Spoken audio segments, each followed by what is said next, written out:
Can we start? Yeah. Okay, so greetings to all. It's a pleasure to be here. And I would also like to take the opportunity to thank the organizations that helped build this wonderful conference.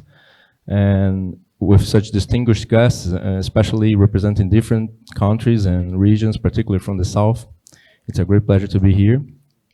So this is one of the last panels of our conference. And the topic of this panel is about the new multilateralism. This is a very dear topic and concept in international relations. And we've been discussing throughout the last 3 days of sessions ways and reasons why to reform the IFA or the International Monetary System, which is built over a multilateral arrangement. And I would like to highlight two insights about multilateralism that come from international relations. They are very accessible in international relations literature. Well, the first is that multilateralism is based on the sharing of principles that organize the bargain regarding a specific challenge in international politics. The other is that the multilateral form of institutions may enhance the durability and the ability of these institutions to adapt to change. I guess we're all hoping that we can somehow influence the reform of international financial architecture. So to discuss these matters, I have the pleasure, the honor to present our guests, our speakers. First, Yao Graham, who is coordinator at the Third World Network, Africa, and also Africa editor for the Review of African Political Economy.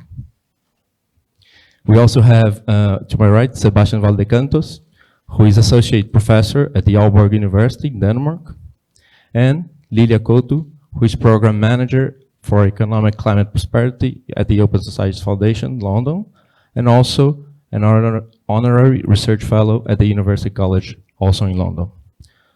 Yao, you have the floor. 15 minutes, please.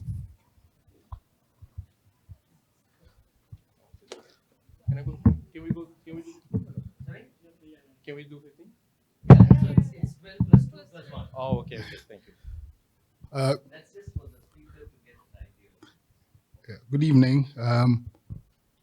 It's a tough call to be on the last panel on a very broad topic, which essentially covers what we've been discussing over the past 3 days. And so difficult to find a new angle. But what I'm trying to do here is basically considering that the whole conference really has been about the reform of the international financial architecture, which is an important element of the multilateral order, which has also set out some of the issues to be addressed, the challenges in the path, and also proposals for that pillar of new multilateralism. I will focus on two main issues. One, to try and build on the African perspectives in the discussions, which were presaged by the presentations by Ndongo and Charles, and to elaborate those around some issues of particular concern to African countries within any discussion of a new multilateralism. And also within that, look at how geopolitical contestations and economic competition over Africa's natural resources affects African perspectives on multilateralism, and also Global South common purpose for a new multilateralism. And then finally, I'll say a few quick things about the importance of popular agency in any transformation agenda. The discussion has been pitched really around principles and maybe interstate actors, but I think given what we know about change, I mean, what popular activity and organization can contribute, I think it's important. Within all this, of course, the African Union becoming part of the G20 plus 1, G2 plus 19, depending on your take, I'll say a few things about what I see as the prospects for that. Now, Africa is the poster child advert of the malaise and injustice of the current international financial architecture and international trade and investment regimes. Years of neoliberal economic reforms have produced the dominance of foreign capital in most important economic sectors in the vast majority of African countries. Over the past 30 years, primary commodity export dependence has expanded and intensified. International trade and investment regimes have facilitated the dominance of Western and Chinese firms in the mining sectors. Africa is the least industrialized of the inhabited continents. COVID-19 highlighted Africa's subordinate integration into the global economy and also its levels of deindustrialization. The energy transition required by the climate crisis has transformed the continent into the site of an intense competition between the West and China for critical minerals. Even as Africa's own energy transition requires substantial investment in renewable energy, considering the fact of 600 million people without access to electricity and 1 billion people without access to clean cooking fuels. Alongside this, fossil fuel export-dependent economies face the structural economic challenge of the likely stranding of the hydrocarbon assets in the consumption as the consumption of fossil fuels plummet. So, I mean, this is the context within which, that's a summary of just the African condition, which we know quite well. And dimensions of it, of course, were discussed in all the discussion of the past few days about the global financial architecture, particularly the situation of debt and capital flows in relation to Africa. But I just want to say a few things first about the AU becoming part of the G21. In terms of institution building, of course, it brings a continent of 1 billion people and 54 countries into an important institution, even though it is not a democratic or broadly accountable institution. I mean, it's a site where power, is exercised. But what can the AU bring to it, and what can the AU offer Africa in terms of that membership? Now, Africa, throughout this post-colonial history, African countries have recognized the importance of acting together to address common problems, and also being a pole of united voice and positioning in a multipolar world. This has driven African engagement in international arena in the UN, the WTO, and also in a broad range of international negotiations. More recently, it was reflected also this common purpose in the failed collective effort to procure COVID vaccines for the continent. Now, apart from the EU, Africa has the most elaborate architecture of regional integration and cooperation institutions.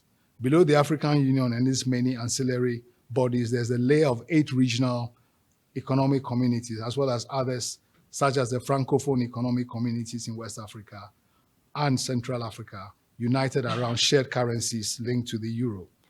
Unfortunately, this vast, elaborate architecture has underperformed in terms of delivering favorable outcomes on critical African development issues.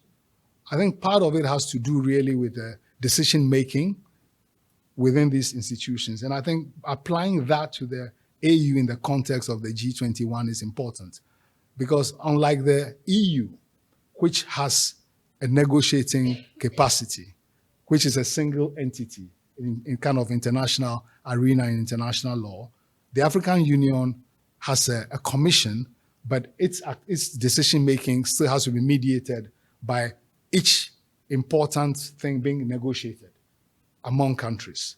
So going to the WTO is negotiated together. Anything they do is negotiated together, which means therefore that subsequent attempts at implementation is subject to disruption and capture by the exertion of power on individual countries. And we've seen this, in so many other contexts. So the AU Commission actually is a weak entity in terms of power. It doesn't reflect the collective power of the continent. And maybe symbolically, the non-commitment of African countries to building it is represented by the fact that, I mean, the institution is hosted in a building donated by China, and its budget is propped by donations from the EU.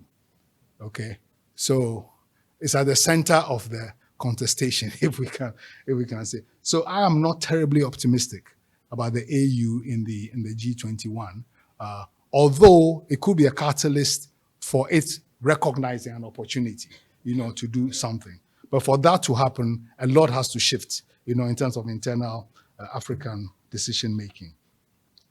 Now, let me just go quickly to the things that are of interest to African countries in addition to what we've discussed about the financial architecture.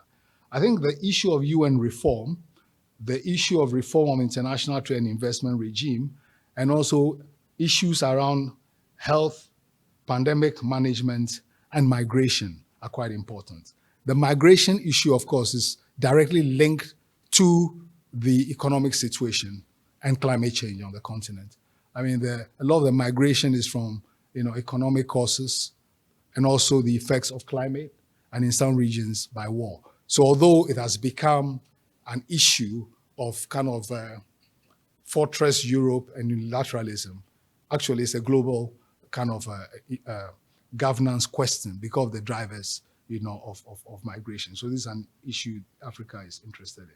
Now, the UN reform is of key interest to African countries for the simple reason that small, weak powers are better able to exert their influence in a multilateral setting where they have a certain kind of sovereign equality with others. And as a bloc, as a biggest bloc with an entity there, they've been able over the years to do some things. And of course, the issues of peace and security also is something that Africa has been interested in the role, of the United Nations. The other issue, which I think is relevant here and more directly connected to the discussions in this meeting over the past 2 and a bit days, is the reform of the international trade and investment regime, centered around the WTO and a whole host of regional trade agreements, as well as bilateral investment treaties, and so on. Now, the trade regime, it's in very deep crisis. At least the global WTO-centered trade regime is in very deep crisis. The combined assault on it because of the US reaction to China's growth and influence, the protectionism and unilateralism of those two countries, and also through a whole range of things. And in the context of the WTO, the blocking of the renewal of the dispute settlement mechanism and the growth of plurilateral agreements has basically meant that the WTO has ceased to be a multilateral, arena. For African countries, the reform of the WTO is important because these a relatively deindustrialized continent is very heavily dependent on international trade for a whole range of things, not only for commodity exports, but also for industrial goods, technology, and so on. And they are very interested in issues around the reform of the trade-related investment measures, which affects industrialization, TRIPS, and also the protection of the special and differential treatment. The special and differential treatment issue, I think, has to be put in a wider context that from an African perspective, actually, special and differential treatment is expressed also in the climate negotiations, in the differentiated responsibility principle. So given the push from the global north to abolish any differentiation in this arena, it's an issue not only for international trade, but also in other key negotiating arena for this principle to be defended.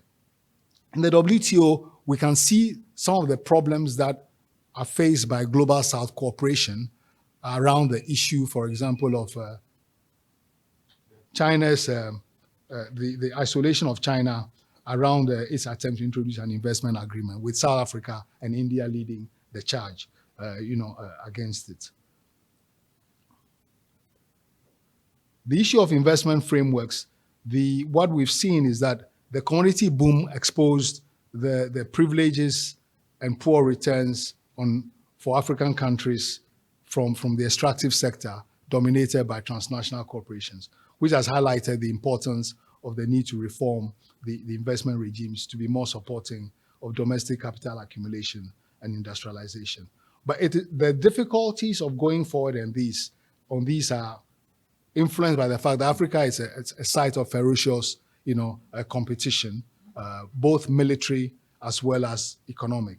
I mean, there are quite a number of wars in the area where you find many external actors. So Turkey is very active in the civil war in Libya. The UAE is very heavily involved in Sudan. NATO is involved in the wars in West Africa. The American bases all over the continent. So this is an issue. When you come to the economic arena, actually Africa has so many bilateral frameworks. There's a framework with China, with the EU, with the USA, with Turkey, with Japan, with India, and recently signed an agreement with South Korea for access to critical minerals. And then, of course, there's a whole Islamic conference relationship. So through all these, there's contestation around economic, access and control. On critical minerals, there's a serious China and the West confrontation taking place, where you find the agreements have been signed bilaterally by the West, side by side with the fact that China is quite dominant around critical minerals in a number of countries. Side by side with this, of course, you find that Africa's own initiatives, are languishing. Okay, let me go very quickly through what I see as the. So these has implications for the whole business of Africa's effectiveness in any kind of global South initiative for a new multilateralism. Finally, I think in our discussions, it's important to advert to the importance of popular agency in any transformation agenda. I mean, our history shows us that some of the most important changes that we had around things like debt, in terms of blocking the expansion of the WTO, have been critically influenced by popular mobilization. So I think as we talk about, in this conjuncture, about a new multilateralism, the issues that we identified so far, they've been at a certain level of abstraction, but there are strands of those already present in the struggles around climate change, in the struggles around debt, and also the continuing struggles around the power of transnationals. How do we effect a junction of these discussions with the popular struggles? I think this is a key challenge that we need to pick up. Thank you very much. Thank you, Yao. Now we'll hear Lilia's presentation.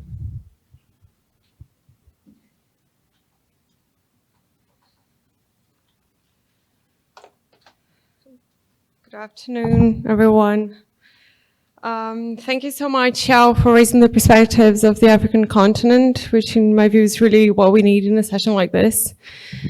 The disadvantage of speaking in the very last session is that much of what I had planned to say here has already been said by brilliant people before, so what I'll do is more of a wrap-up of what we've heard with some of my own touch, giving credits particularly to some partners that always have supports that I heard here during these days. So I'll explore the influence of multilateralism on the policy space of developing economies, on the role of state in these economies, and actually how the current multilateral system constrains this policy space from the various ends, and some ideas forwards, because after all, the session is on new multilateralism, right? So the future of multilateralism and what we would want to see.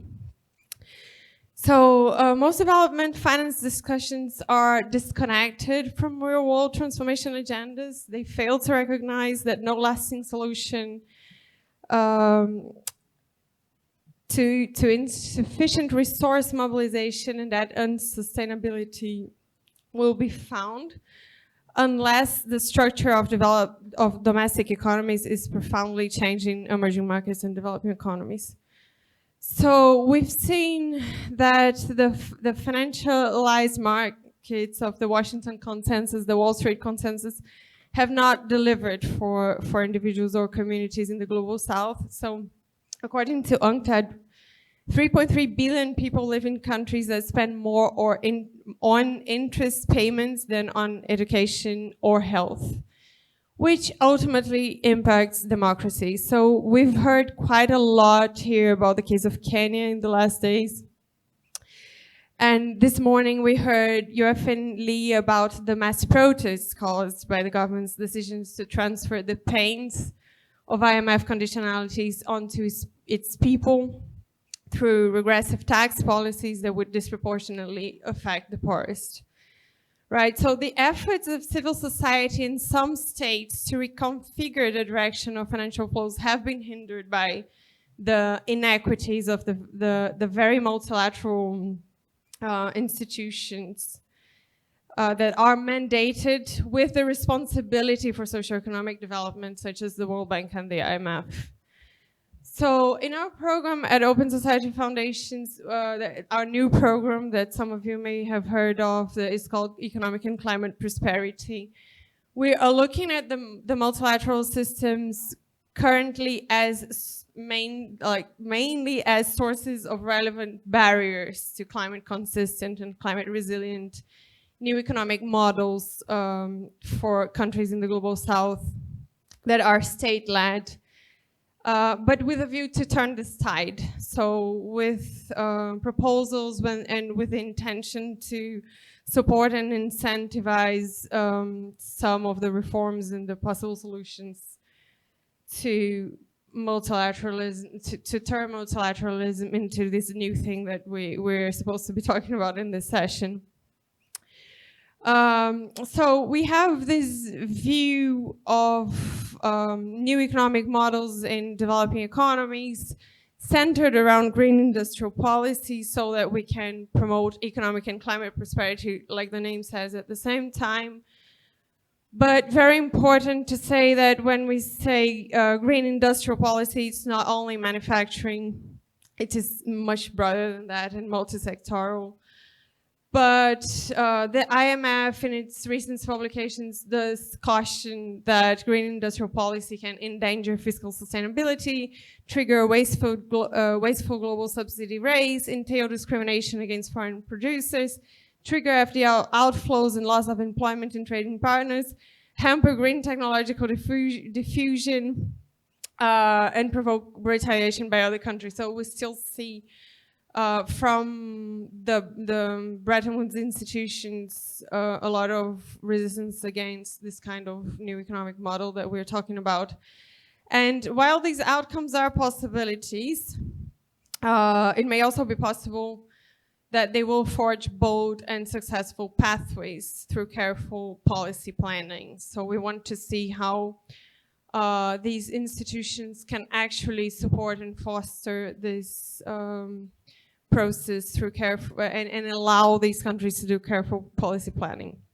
So the financing frameworks of development finance institutions are still ill-fitted for helping these states catalyze the structural transformations that are needed, and they are represented by green growth models.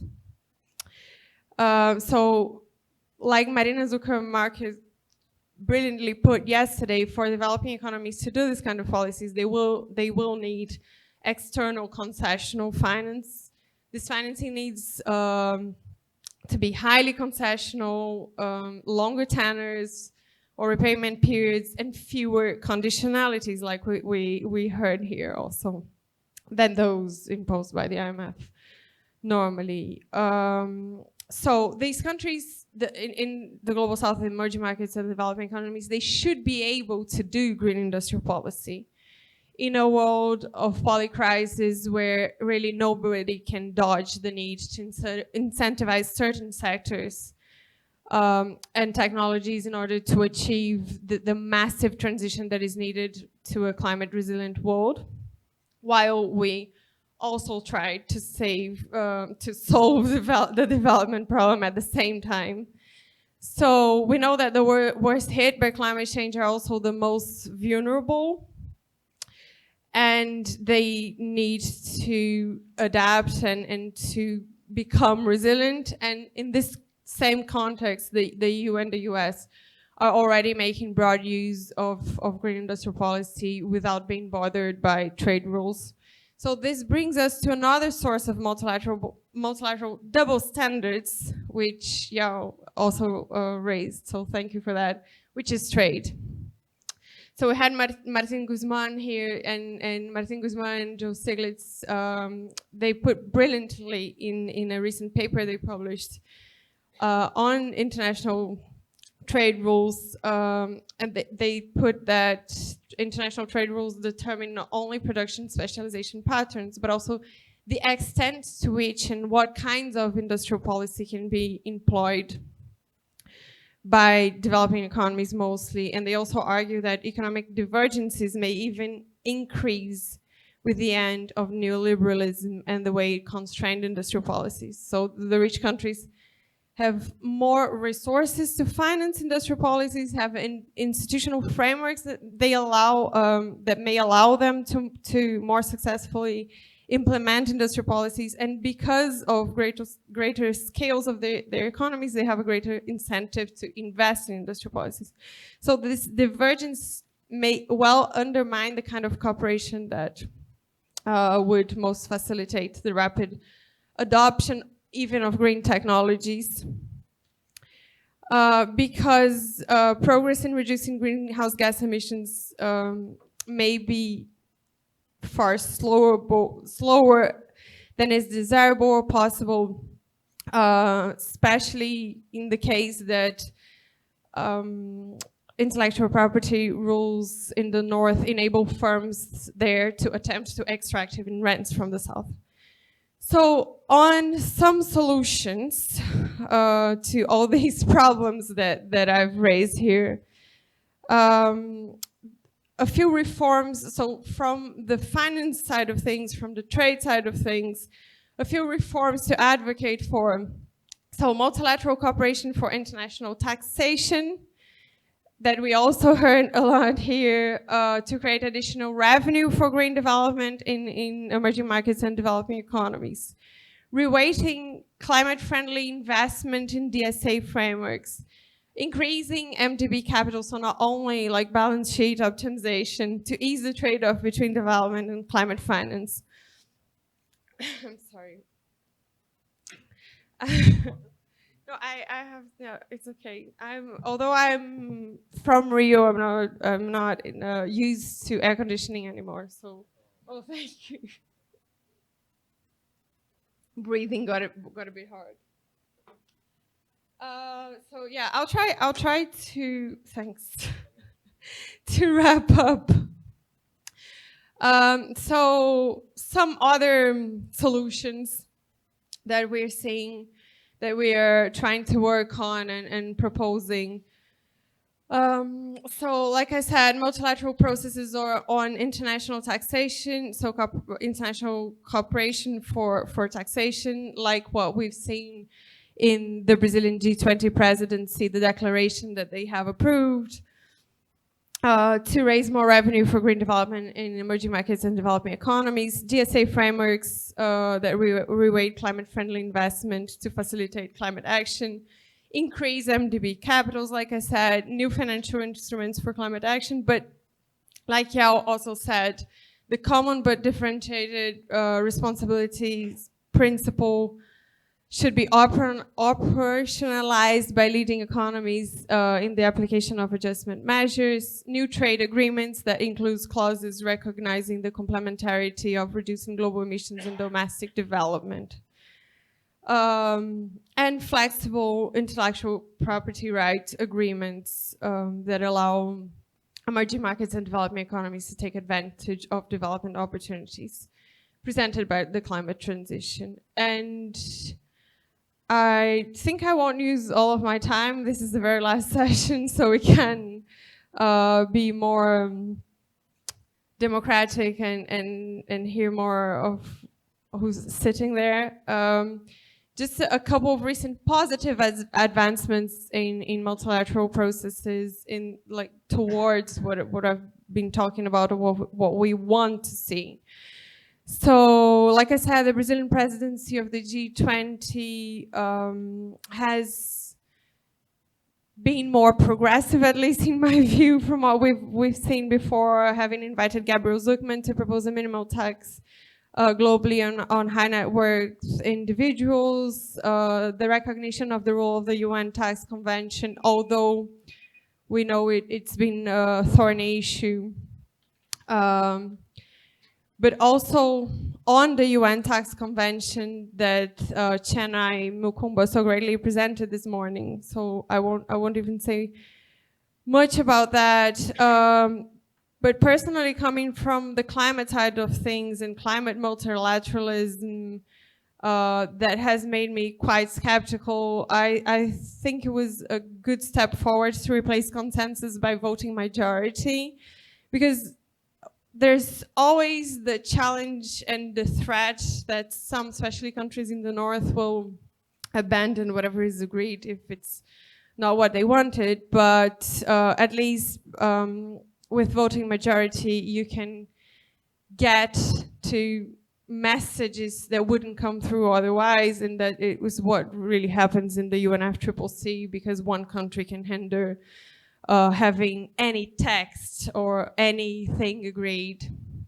And so looking at that voting panel of the UN Tax Convention and seeing that it passed because of the votes of the developing economies, like Chennai showed this morning, the image of the panel, that is something that I have so vividly in my mind, I think it plays a very important role. Yeah, so I think I'll leave it here, and thank you so much. Well, thanks, Lilia, for being in time. We now will listen to Sebastian Valdecantos.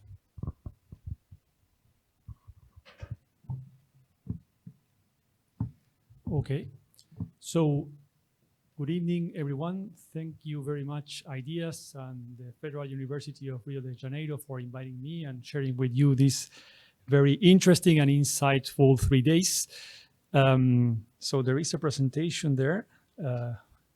So towards a new multilateralism, that is the title of this session. So what new could we find in the idea of multilateralism? I chose to incorporate the ecological dimension and try to think how we can connect it to the idea that we need to reform the international monetary system. I will try to give this presentation a Latin American flavor, considering the place where we are, but hopefully this can also be extended or thought for other regions in the Global South as well. So what is the context in which we are having these discussions? The context, I think, is, or one of the contexts is the need to decarbonize the economies. We know that the Global South didn't create the climate crisis. South America, for instance, only contributed with 3% of cumulative greenhouse gas emissions. Africa also with 3%, but still we need to decarbonize the economies. And one of the ways of framing this challenge is what I call the green transition trilemma that you can see there on the slide, which basically consists of the idea that it is not possible to simultaneously attain these three goals. It is not possible to have prosperity, ecological sustainability, and macro-financial sustainability at the same time. Macro-financial sustainability is preceded or underpinned by the balance of payments constraint in the Global South. For instance, if we want to increase prosperity, we will need more growth, we will need to create jobs, we will need to increase economic activity, but we know that that is in conflict eventually with the balance of payments constraint. The typical way of overcoming the balance of payments constraint is to export whatever is easy for the economies. And for instance, in Latin America, the easiest way of increasing exports is augmenting the exports of natural resources-based products. But that is in conflict with ecological sustainability.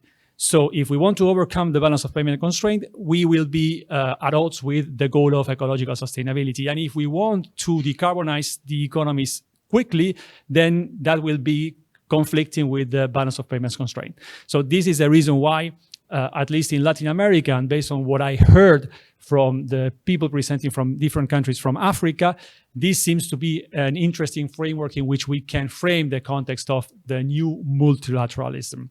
Now, the green transition trilemma imposes challenging policy decisions for policymakers, but it's on the surface. Below the green transition trilemma, we have deeper forces that we would need to tackle if we want to overcome the trilemma. We could categorize these deeper forces into two dimensions, one financial and one real. The financial dimension is what some authors call the currency hierarchies. The idea of the currency hierarchies is basically that the place a currency is occupying in the currency hierarchy is given by the relative liquidity of its currency. And the relative liquidity is given by two factors. The first one being the willingness of global agents to hold the currency, and the second one being the capacity or the usage of that currency as a means of settlement of trade transactions and debt cancellation in the international monetary system. So peripheral economies normally have currencies that are placed at a low scale in the currency hierarchy, implying that they have a low policy space and that they are more vulnerable or more exposed to short-term financial shocks. So this is the first pillar on which the green transition trilemma that these countries are facing are based. The second one is the real dimension, which is strictly connected to the ecological dimension, and in turn strictly connected to the currency hierarchies, because at the end of the day, the reason why many developing economies need to focus their exports on natural resources-based products is because it's the easiest way of getting access to currencies that are situated upper in the currency hierarchy. So at the end of the day, these two hierarchies, the real and the financial one, are inextricably connected to each other. So the question is that if we don't tackle both hierarchies or both problems at the same time, then we may be stuck in the green transition trilemma forever. So what are the solutions that we can think of to overcome this problem? And many of these solutions have been mentioned throughout this seminar. We can think of a trade-off between feasibility and transformative capacity. Some of the options or the alternatives that have been put forward here, like climate finance or debt for nature swaps, they are feasible. I mean, they already exist. They have already been implemented in many places, but it is my opinion that their transformative capacity is quite low. I mean, we won't change the pattern of specialization of different countries with climate finance, because at the end of the day, it is a market-based solution. So it is possible to implement this. I'm not against this, although it can be a double-edged sword, because at the end of the day, if we have problems of debt distress, climate finance in many cases would entail increasing the debt of the countries that would receive these flows of funds. So at the end of the day, it can be problematic, and it can reinforce the existing problems that have come or taken us to this situation. Something a bit more ambitious could be another thing that was proposed throughout these days, like, for instance, green SDR allocations, or also the regional clearing unions. In my opinion, the transformative capacity of these options is higher, because in these cases, there would be indeed a reform in the international financial architecture. The feasibility is a bit lower, because these proposals would entail changes in the institutions, changes in legal frameworks, power struggles, political willingness, so a lot of things that are not easy to attain, but, well, we should still fight for that. And as a matter of fact, in the region, in Latin America, we have some experiences of, for instance, regional clearing unions like the Sucre, that I will mention in a minute. We also have the SUR, which the current Ministry of Finance of Brazil also proposed during the political campaign. So the SUR is also like a regional currency that would potentially be used by South American economies. And on the most ambitious extreme, we would have the Keynes' clearing union, or the Caldor's international currency reserve proposal, that would have the highest transformative capacity, but in terms of feasibility, it is not clear how this could be implemented at a global scale. Now, in terms of the Sucre, the example of a regional clearing union here in Latin America, I think it's worth evaluating this and trying to think what are the lessons, what can we learn from this? Because at the end of the day, I would like the outcome of a conference like this one to have like some more practical implications that help policymakers to move forward in the direction of reforming the international or the regional financial architecture. So what can we learn from the case of the Sucre? The Sucre existed during 2010 and 2016. The member countries are there: Bolivia, Cuba, Ecuador, Nicaragua, and Venezuela. And the structure was a hybrid between Keynes's International Clearing Union and a system based on the USD. So it wasn't completely disruptive, because the Sucre was a unit of account composed of the currencies of the member countries. But the thing is that even if it was a clearing system, every 6 months, the open positions had to be closed in dollars. So there was a window of time during which countries saved the usage of foreign exchange, but at the end of the day, every 6 months, they needed to use USD and to obtain USD to close their open positions. So there in the chart, you have the bars explaining or describing the amount of USD that were transacted in Sucres. And in the right axis and the orange line, you have the number of transactions carried out using the regional clearing union. And as you can see, it wasn't very successful, and it was short-lived, mainly because the strong dependence on Venezuela that had 75% of the allocation of Sucres, and also because in Latin America we have a structural problem, which is the low levels of trade integration. So if trade integration is low, then what is the power of a monetary integration, a regional monetary integration, if there are no trade flows to boost? So this is another question that we should try to address. In what context these kinds of solutions are useful? So another trade-off, I would say, in terms of the regional clearing union, the case that we are analyzing here in Latin America. Again, between transformative capacity and the incentives to adoption or feasibility. In the case of the Sucre, we had a system where we had a USD-based system. So adoption was easier, let's say, because at the end of the day, the Sucres were convertible to USD. So surplus countries had the incentive to accept them because at the end of the day, 6 months after, they would convert those Sucres into dollars. But that limited the transformative capacity of the system. On the other end, if we want to decouple completely from the USD, that is the idea, if we want the system to be really transformative, then the question is, how do we make it attractive for surplus central banks to join the system? So what we would need to do and to think of is, how do we move towards the southeast region of this diagram? How do we move and how do we make it possible for surplus countries in the region, in this case, let's say Brazil, that has a surplus with most of the rest of South American economies, how do we make it attractive for Brazil to join a regional clearing union? Well, the first strategy would be to increase trade and productive integration so that Brazil can use those surpluses to buy goods and services from its neighbors. But that is easier said than done, and it would take a lot of time. So even if it's possible to increase productive and trade integration, it will take a lot of time. So what do we do in the meantime? In the meantime, I don't have an answer, and this is something that we should probably and hopefully think collectively, so if we can come up with something. But some of the things or the questions that we should address here is, what do we do with the surpluses? What do we do, or what do we offer to the central banks of the surplus countries so that they can use the Sucres or whatever we call the regional currency for? So should we make it convertible so that it is liquid, so that they can use it for different purposes? Should we recycle these surpluses in a regional fund? In the Sucre proposal, there was theoretically a fund that would perform this function, but in practice, it didn't work.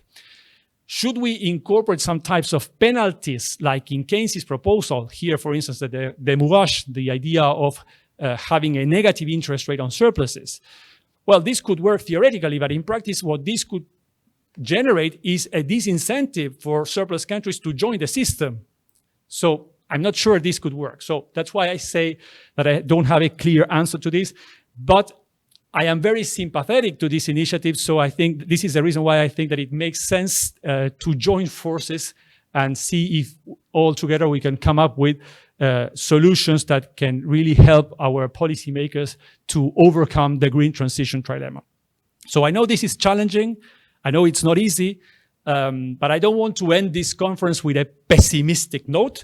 So that's why I bring this quote, which basically says, you never change things by fighting the existing reality. To change something, build a new model that makes the existing model obsolete. Thank you very much.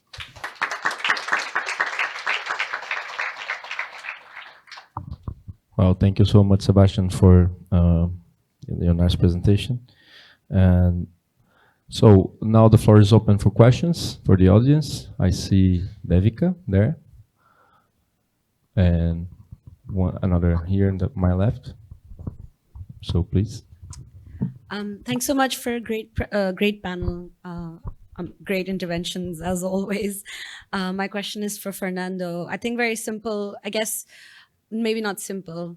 Would it make sense then to build like a settlement payment system union like Sucre, not necessarily this was built on a regional alliance? Perhaps the other way to do it would be to set it up between countries that already have a very robust trading relationship, which is not the United States or the European Union.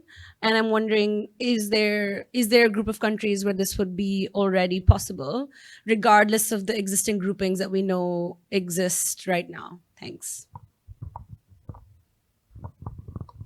Here at the left, please.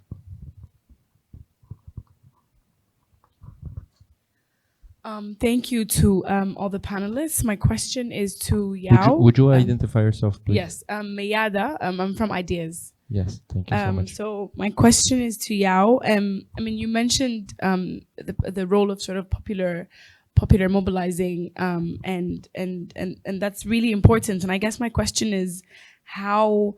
Because in the past, a few days when we've been talking, there is kind of been sort of implied that national governments represent the interests of their populations, and I guess that isn't the case for a lot of global South countries, but particularly in Africa. So, I mean, obviously, when I think about, for example, Sudan, when the protests started, there was a very explicit rejection of austerity, a very explicit rejection of the lack of public provisioning. But when the regime was toppled and the transitional government came in, the first thing that they did was sign an SMP program to pull back public provisioning even further and impose more austerity policies. And so I guess what do we do? How do we figure this out? What do we do about this in terms of thinking about not ignoring the very important role that popular uprisings play in terms of exerting the pressure needed to put change forth, while also recognizing that national governments themselves play a major role in protecting their own class interests and continuously either crushing resistance violently or using soft forms of power with the support of international donors or IFIs to also placate it. So what is to be done essentially? There's another question at the back. Thank you. Thank you. I will talk in Spanish also. Thank you so much. Tengo una pregunta sobre la reforma del régimen internacional. Como bien expuso el colega, la Unión Africana tiene la capacidad de posicionar temas comunes en la agenda internacional, donde el organismo internacional implica un país, un voto, ¿no? Como la Asamblea General de Naciones Unidas. Pero pensando en la reforma, ¿qué pasa cuando el régimen internacional o el organismo, el peso de las economías de los países es el diferenciador en la toma de decisiones? Esa sería mi primera pregunta. Y la segunda es, ¿cuál es la lección que puede dar la Unión Africana a América Latina en términos? What the African Union can do for Latin America on how it can make joint decisions maintaining our own international interests. I think we could have time for one or two more. Okay, there's another one. Be back. Thank you. I have a question for Sebastian. Do you think the MILA, the Latin American Integrated Market, the financial market, could be perhaps an example that you could follow in terms of what you're trying to present? Thank you. Okay. As I see no further questions, I would like to give the word back to the speakers. Yao, would you like to start? Yeah, thanks. Yeah, the question about popular organization. I guess for me, we need to distinguish different kinds of issues and different political moments. And if you take what has been happening in Kenya, in Uganda, and Nigeria recently, and some earlier protests, you see that in a certain sense, things have got to the point of crisis and people are pushing for change. And that change is on a very broad front where a range of issues have come together. It may crystallize around a protest around, say, a particular bill or an act of government. But really, it's about something more fundamental and systemic. Now, the experience everywhere shows that if there is not sufficient organization and capacity to sustain the protests and make the sacrifices, some gains may be made, but the fundamental issues themselves may not even be articulated.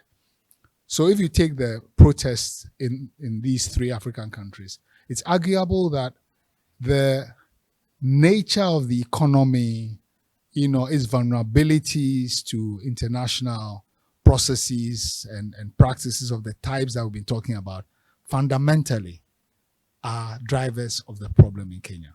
But the protest focused on its immediate manifestation in terms of taxation policy. Now, you are not going to get a shift to a discussion about the global financial architecture in that moment. But it is a moment to introduce those issues into the discussion. I mean, if I take some past experiences and compare, I mean, the protests against structural adjustment in Africa, because they were across sectors, it was possible to unite a broad range of organizations, professional bodies, small businesses, trade unions, NGOs, students, and so on. But without being part of a wider international mobilization, it was always going to be difficult to exert pressure on the larger systemic issues beyond what you're trying to deal with in your country. So global movements emerged, which kind of began to move across issues. So 50 years is enough was a protest movement. But as the WTO emerged, you found that there was more, the things shifted to the new arena of deregulation and liberalization. And nobody could have predicted that what happened in Cancun would be the turning point in 2003, will be the turning point in the life of the WTO when its expansion was stopped effectively. And from there, really, it's been in decline. It took a certain confluence of forces at the global level around what was basically a global issue. So the ability to distinguish the moments and the levels and the issues and their interconnection, I think, is critical. So for me, that it's not an answer in a direct way, but maybe formulating a set, I think of ways of looking at the problem. So that'll be, and other examples, can be given. But on these kinds of issues, one has to take a long-term view, really, of building in country, building alliances across borders, and being part of a global movement, so that multiple pressure points are being generated, north and south, to be able, to get breakthroughs. Now, on the lessons that the AU can offer the South America, I think the nature of the institution itself, it's important. What its mandate is, and therefore the mechanisms through which it seeks to operate. So what you find with the AU is that in addition to there being a standing body, the Commission, there are sections in the Commission in charge of different issues on a standing basis. But as issues arise, processes are set up. So trade, there are regular meetings of trade ministers who take decisions on trade issues. If there's a climate change issue, the relevant ministers will be convened and decisions will be taken, which will then be the basis for intervening collectively in global arena.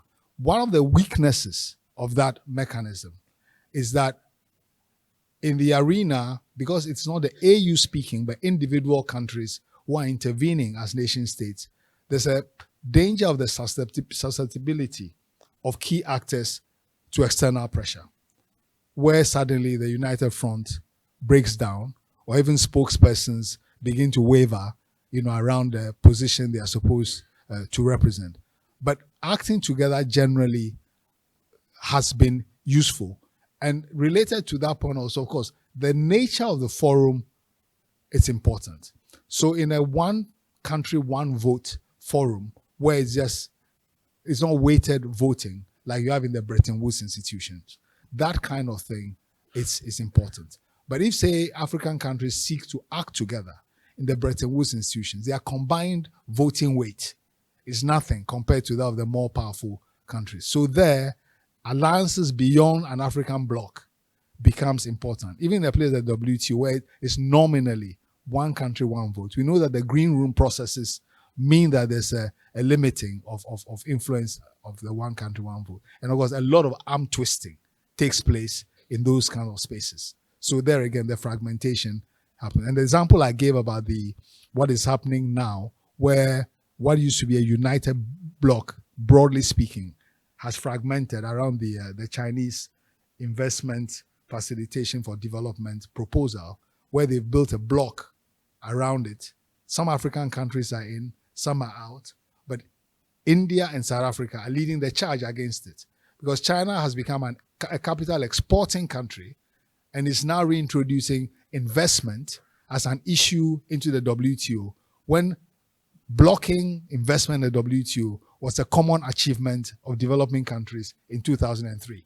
So China's own economic evolution is beginning to bring some contradictions in these relations. And the block of developing countries collected together reflects China's clout, within the developing world, whilst it's leading to a split, with some of its own kind of allies in the BRICS, and the G20.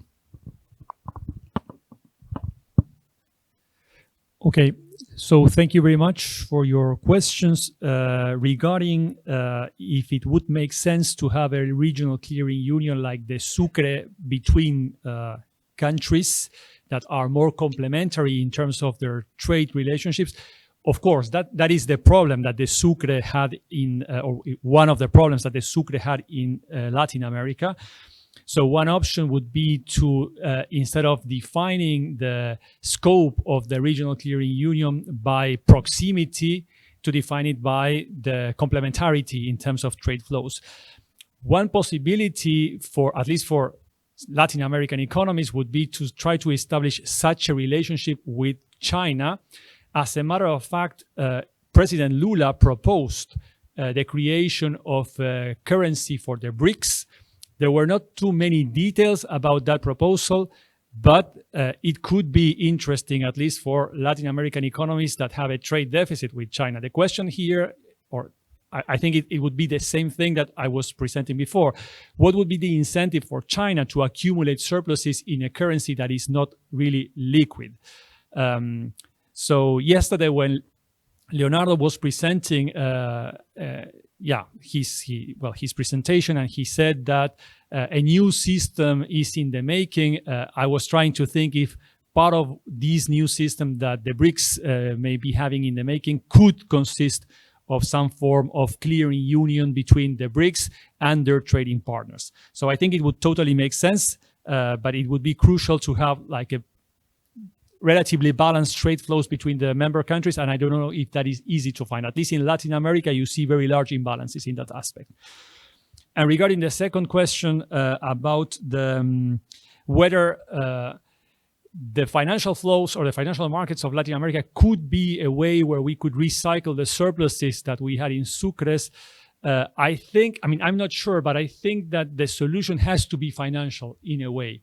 I mean, we would need to find a way in which Venezuela, in the case of the Sucre, or Brazil, in the case of the Sur, if it is possible for them to make those surpluses liquid in a way, maybe creating some sort of financial asset backed by those surpluses where the surplus countries can gain funds that they can use somehow.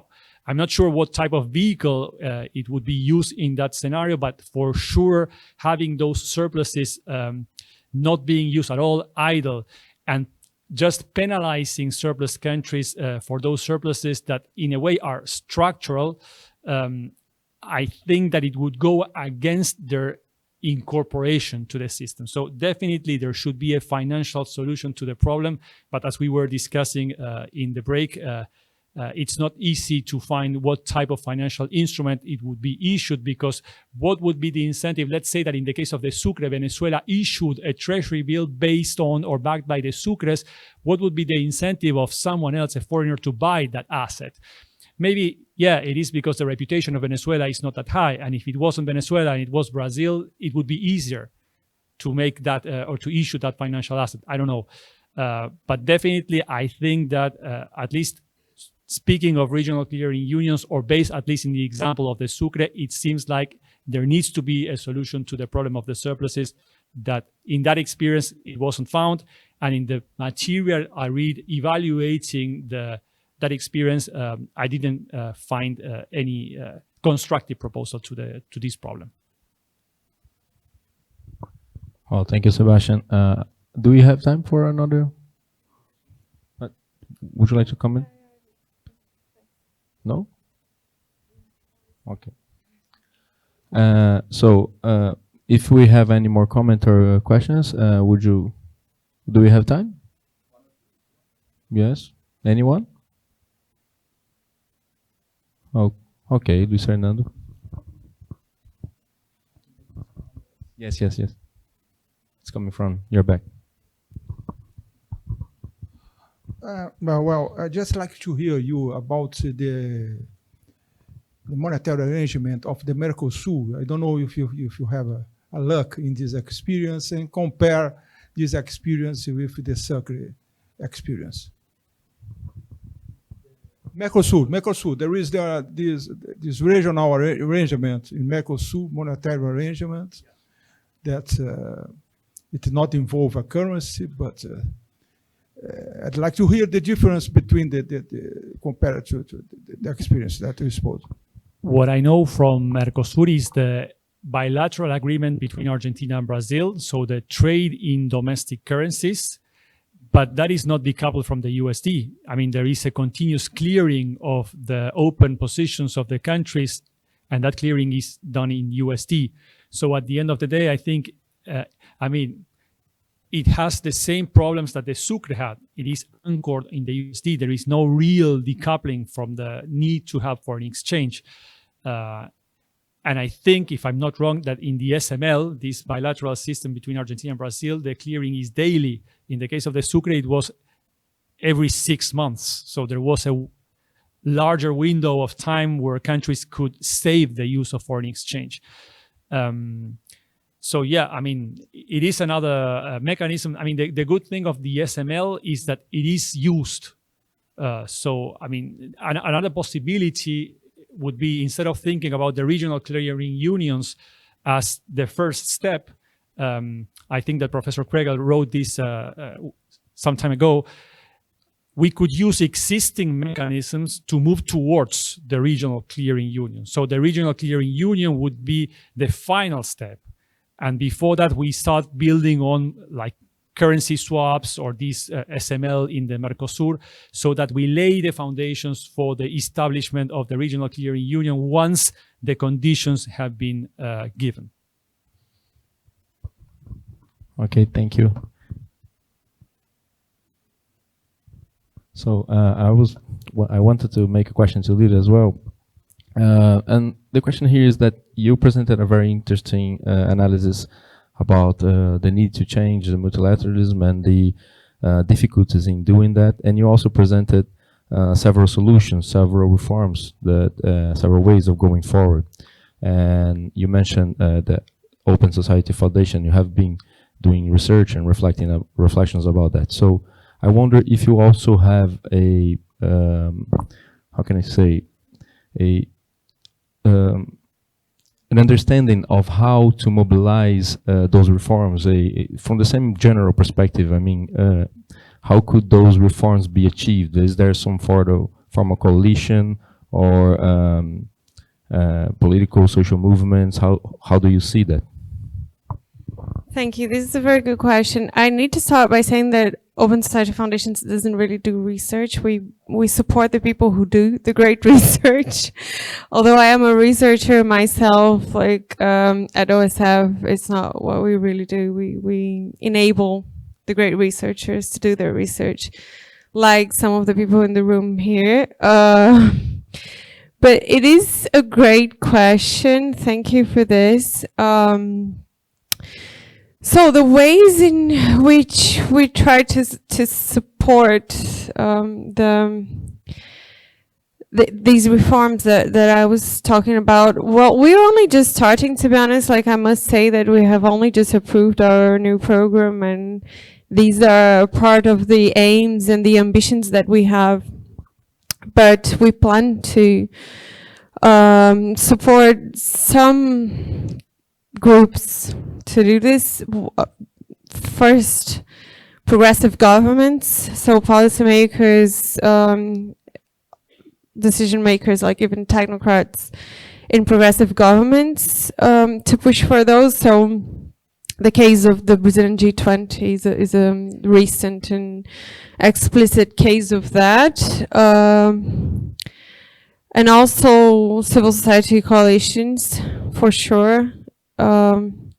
So we have specific goals to support progressive governments, civil society organizations, coalition building, to push for these. So the example that I gave on the taxation, the International Cooperation for Taxation proposal in the Brazilian G20, some civil society organizations have had and still have a critical role. So, for example, ICRE, Oxfam, and others, and the Tax Justice Network, of course, play a critical role to achieve these reforms that we're talking about. And then the world of ideas, knowledge creation, and thinking, that is what we have here this week, right? We need the people who are thinking through doing the research that you talked about, and coming up with the evidence for the proposals, and so that we can back them. So yeah, I think these are the main channels and the main groups that we have to support to achieve the list of reforms that we have as the ideal world. Thank you, Lilia. Well, I think we don't have any more comments or questions, so I ask for a round of applause and declare the end of the session.